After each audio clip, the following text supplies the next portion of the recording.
welcome to the channel. My name is Sam Adam, and today's topic is cost of living. Cost of living in Pakistan. How much money one needs to live nicely in Pakistan. So the word, your perception of the word nicely differs from person to person. You and I both know that billionaires would say nicely, they were talking about private jets, yachts, everything, all the shebang. But what we talking about, normal family from America, USA, UK, America, USA, same thing. Well, when I uploaded my last video, a lot of people contacted me through YouTube comments, and then also my email. I put my email there, so a lot of people send me emails saying, how much money do I need to live in Pakistan per month?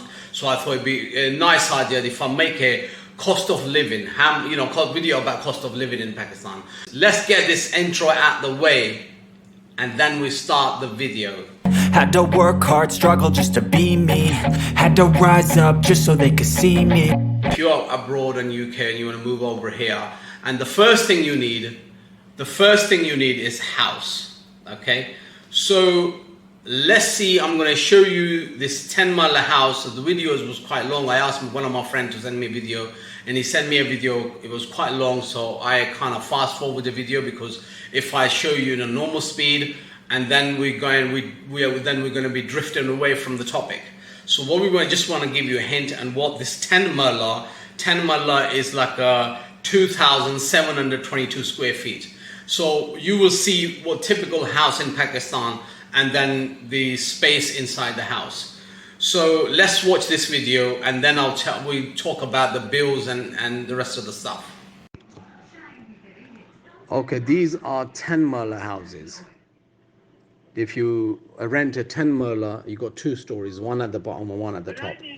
This is a typical 10 Marla house in DHA. This is in Barrier Town, where you get in all societies, you get houses like this one. This is a 10 Marla house.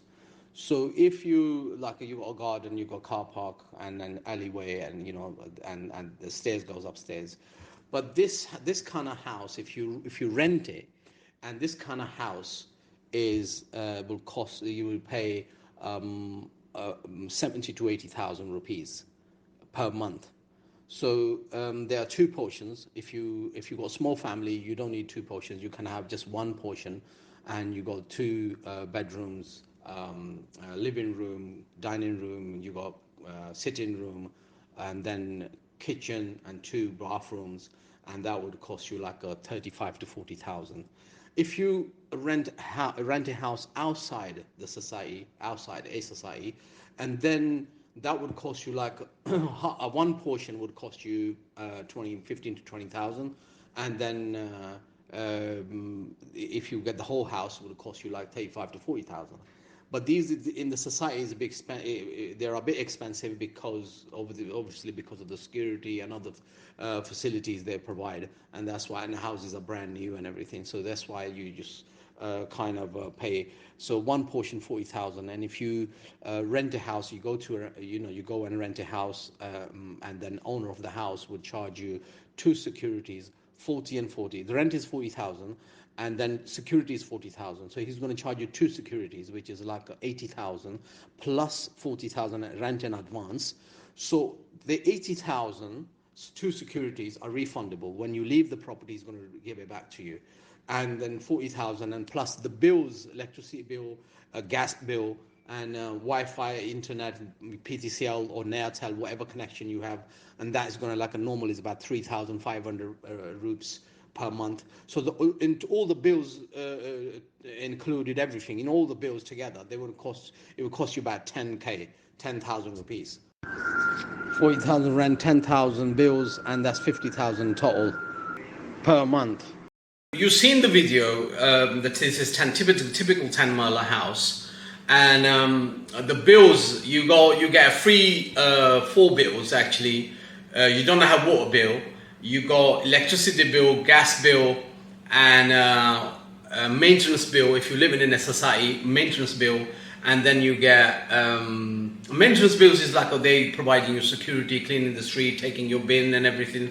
And if your something goes wrong with your electric at home or whatever, you ring barrier head office, somebody will come and fix that free of charge. So that maintenance bill is it's like a small, like a 2,500 or 3,000 rupees and per month, and that's it. So what you do, then you got Wi-Fi, internet bill. So all bills together, everything put together, is going to cost you 10,000 rupees. And now I'm going to show you the bigger house, like a kanal. This is covered area is like a 5,445 square feet. And most of the houses in societies are like this one. So if you watch this video and see the house, and then we'll come back and I'll tell you how much rent they charge for one canal house. The house you're looking at now, these are one canal houses in Barrier Town. So look at the front elevation, they're beautiful. These are the houses are in the societies. So if you don't want to live in a society and you want to live outside society, you might get cheaper. You can rent the whole house for like 35,000, 40,000 rupees whole house. And if you want a half, like one portion, ground floor or upper floor, you're talking about 20,000. But if in the society, if you want to rent a two-bedroom flat, it will cost you about 20,000 rupees per month. And a studio flat would cost you 10,000 rupees per month. If you're single or a couple and you want a studio flat, you might as well have a one-bed flat. One bed is like 15,000 rupees. And two is like 20, 21, 22, something like that. And that's it. So the one canal house, the whole house, you can rent it for, the rent is between 120,000 rupees to 150,000 rupees. But if you've got a small family, you just need one portion. You don't need the whole house.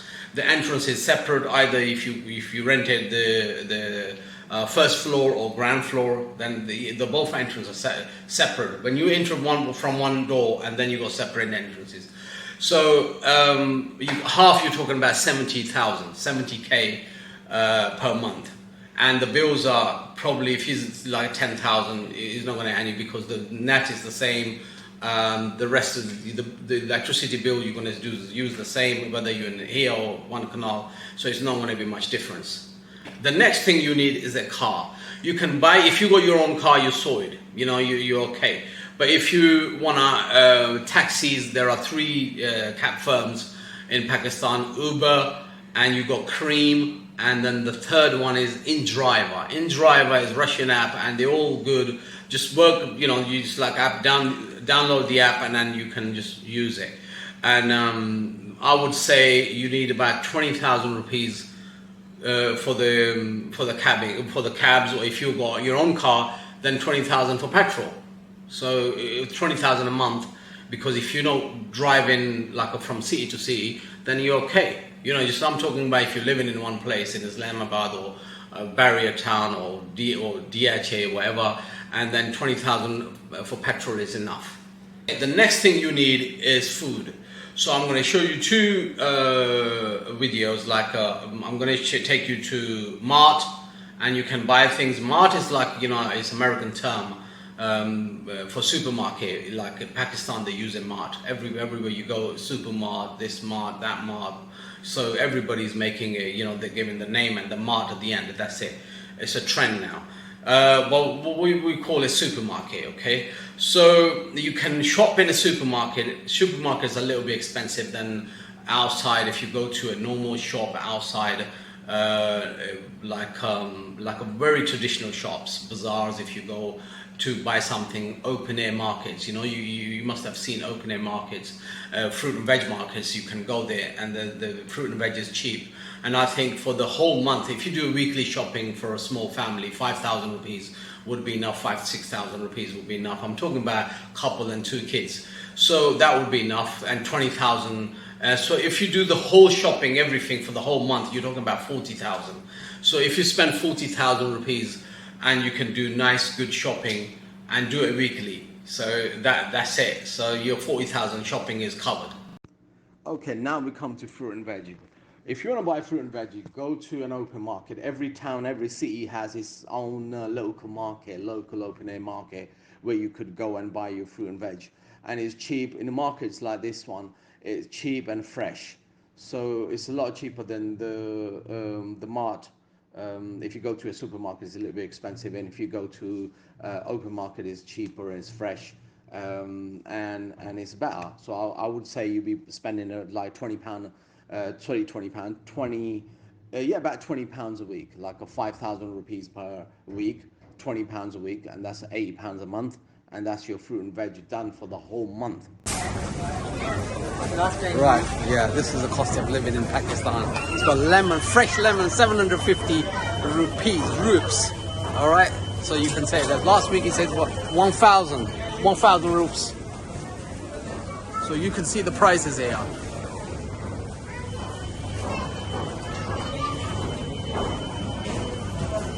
So there you go.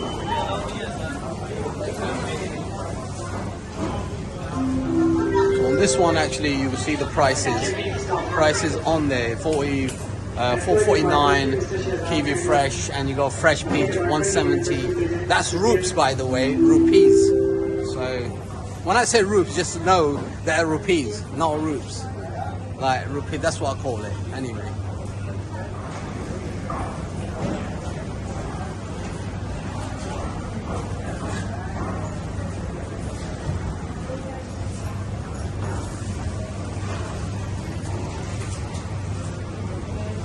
Imtiaz, so they sell these sweets as well. This is a bakery, Imtiaz's bakery. So you can buy basically anything from here.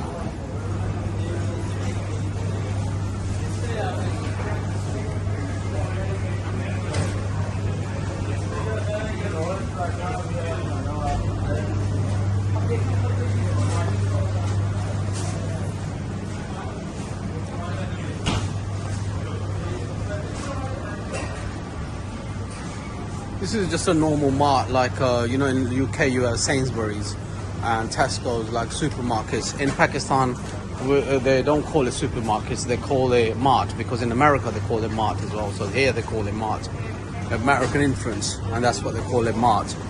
They don't call supermarket.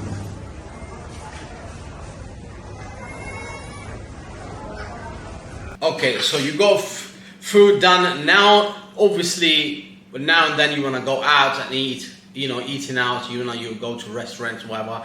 If you go to a 5-star restaurant, I mean, it's very, very rare you see a 5-star restaurant, very, very high class 5-star restaurant would provide you good food. That's very rare. You know, you could go to somewhere local and get fantastic food, fresh and fantastic and delicious food.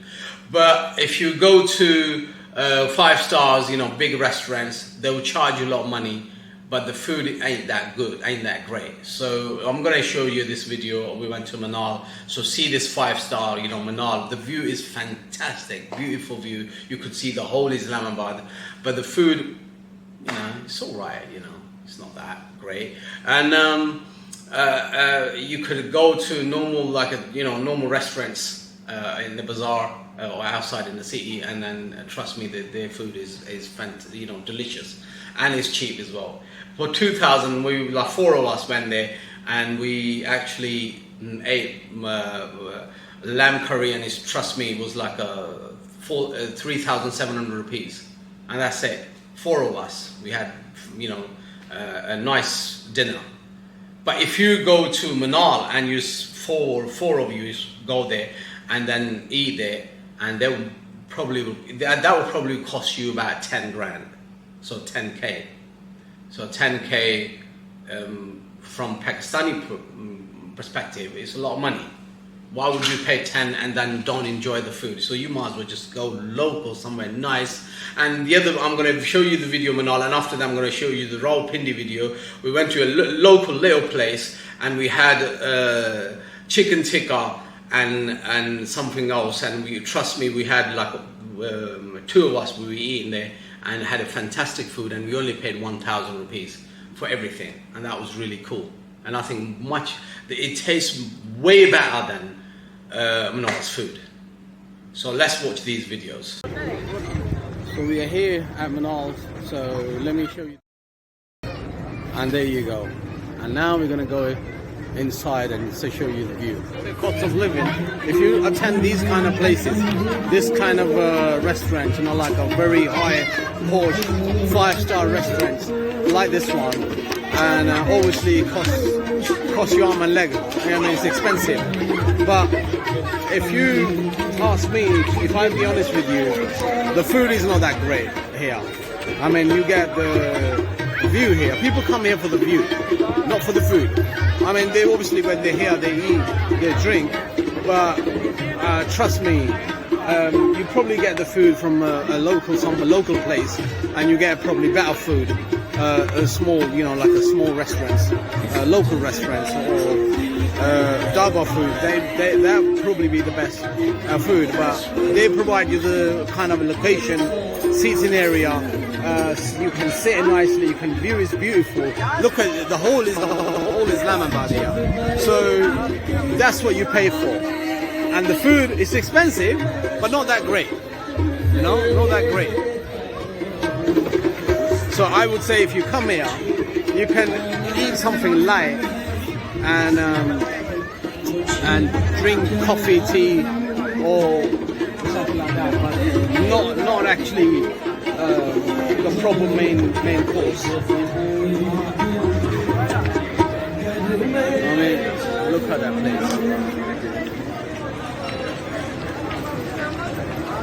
place. All these people, trust me, it's a beautiful place, nice place. You must visit. You must come here. But if you think about, if you're really thinking about the taste, then you try somewhere else, and then just come here for the view, and come here for the small, like some snacks and something like that, and for the view. It's the most beautiful view here. Look at this. So you're basically paying for this.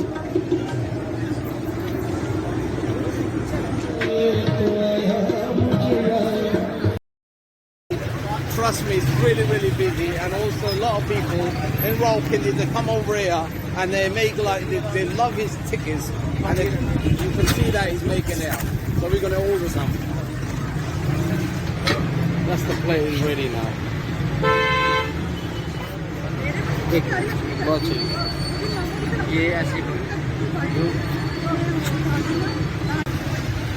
Right, this is tikka. This is Malai boti. And that one is normal chicken tikka.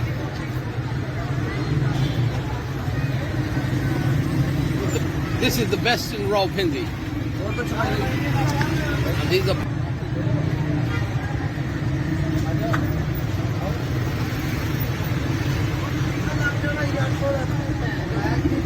how much? What did you say? How much is it? 750 in it for 12. So that's 350. That's 7 pounds. Sorry, 700 rupees. This one is powdered. So 2 pounds. These are for 2 pounds, and this is 1 pound. 1 pound something. 125. This is Rawalpindi's famous coffee. भाई एक कुल्फी देंगे. You've done everything. What happens now is the gym. So if you really are interested and you want to go gym, then what you do, have a membership. Ladies, I mean, every gym has a time for male and female have different timings. But the fee they charge is between like a 4,000 to 6,000 rupees. So average is 5,000 rupees per month. And that's, your gym is out the way. So you need to train. I'm telling you, if you're eating that much, you need to train. I'm telling you. Okay, finally the clothes. You need to listen. This is tailor-made. Okay, this shirt is tailor-made. I bought a material and I tailor-made. Stick to tailor-made. Trust me, it's way better. Way better. You go to brands, you spend so much money, and they charge you so much, like 10 grand, 15 grand for suit. That's one size fit for all. You don't want that. What you want is the dress or the suit or whatever that fits you, and especially made for you. And you know, like, you know, America and UK and other parts of the world, only rich people, I'm talking about the royals and aristocrats and lords and, you know, big rich people, they get tailor-made suits. Do you get my point? They don't go to the brands and get something and wear it. No, they get tailor-made. They go to a shop and get the material, and they go to their own special tailors, and they make them, their suits for them, and they wear it, okay?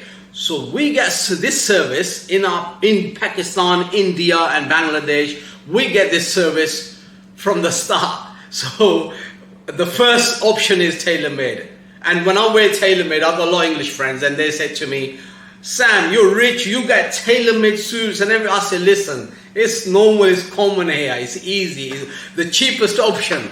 You know, you get tailor-made and that's it. And like I bought this one for, if I tell you about £5, the material would cost me £5, and then I gave £5 to a tailor, and he made me this t-shirt, this shirt.